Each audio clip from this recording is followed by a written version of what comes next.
আজকে মুসলমানেরা বিজয় করতে পারে না কেন ভাই? মুসলমানেরা মাজলুম কেন? মুসলমানদের মধ্যে ইসলাম না, মুসলমানদের মধ্যে কোরআন না। শক্তি দিয়ে, সামর্থ্য দিয়ে জেরুজালেম কোনোদিন বিজয় হয়নি। ইউশা বিন নুন শক্তি সামর্থ্য দিয়ে জেরুজালেম বিজয় করেনি, ঈমান দিয়ে, আমল দিয়ে, তাওয়াক্কুল দিয়ে বিজয় করেছে। আল্লাহ সূর্য থামিয়ে দিয়েছে। দাউদ আলাইহিস সালাতু ওয়াস সালাম শক্তি সামর্থ্য দিয়ে জেরুজালেম বিজয় করেনি, মাত্র 300 জন, মাত্র 300 জন নিয়ে তিনি জেরুজালেম বিজয় করেছেন। তালুত এবং দাউদ আলাইহিস সালাতু ওয়াস সালাম জালুতের বিরুদ্ধে। কিসের ভিত্তিতে? আল্লাহর দয়া, আল্লাহর রহমত, ঈমান, আমল, আকীদার ভিত্তিতে, তাকওয়া এবং পরহেজগারিতার ভিত্তিতে। ওমর রাদিয়াল্লাহু তাআলা আনহু জেরুজালেম বিজয় করেছে কিসের ভিত্তিতে? ওমর রাদিয়াল্লাহু বলে দিচ্ছে যে আমি কিসের ভিত্তিতে জেরুজালেম বিজয় করছি।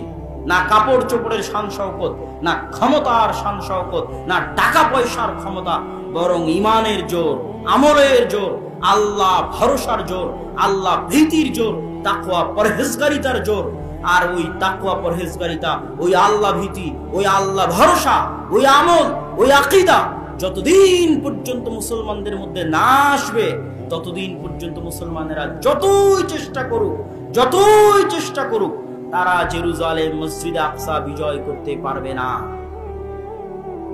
আমল নাই, মুখে নাই দাড়ি, ব্যান্ড টাকনুর নিচে পর্দা নাই, এইরকম বেআমল দিয়ে, বেতাকওয়া দিয়ে, বেপরহেজগারিতা দিয়ে আল্লাহ সুবহানাহু ওয়া তাআলা জেরুজালেম বিজয় দিবেন না।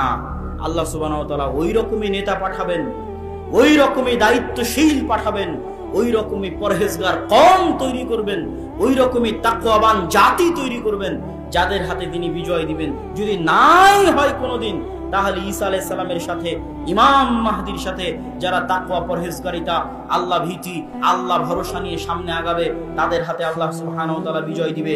এই জন্য আমি মুসলমানদেরকে অনুরোধ করতে চাই, পৃথিবীর মুসলমানদেরকে, বাঙালিদেরকে, বাংলাদেশিদেরকে, যেই কথা আপনারা যত দ্রুত বুঝবেন যে মিছিল দিয়ে নয়, হ্যাঁ প্রতিবাদ ভালো জিনিস, বাহ্যিক কাজের প্রতিবাদ ভালো জিনিস, কিন্তু আপনি মিছিল দিয়ে মসজিদে আকসা বিজয় করতে পারবেন না।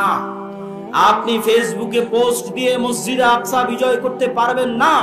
মসজিদে আকসা বিজয় করতে হলে ওই ঈমান লাগবে, ওই আমল লাগবে, ওই তাকওয়া লাগবে, ওই পরহেজগারিতা লাগবে, যেই তাকওয়া, যেই পরহেজগারিতা আল্লাহ ওমরকে দিয়েছিলেন, যেই তাকওয়া, যেই পরহেজগারিতা আল্লাহ দাউদকে দিয়েছিলেন, যেই তাকওয়া, যেই পরহেজগারিতা আল্লাহ সুবহানাহু ওয়া তাআলা সালাহুদ্দিন আইয়ুবীকে দিয়েছিলেন, যেই তাকওয়া, যেই পরহেজগারিতা আল্লাহ ইউশা বিন নুনকে দিয়েছিলেন।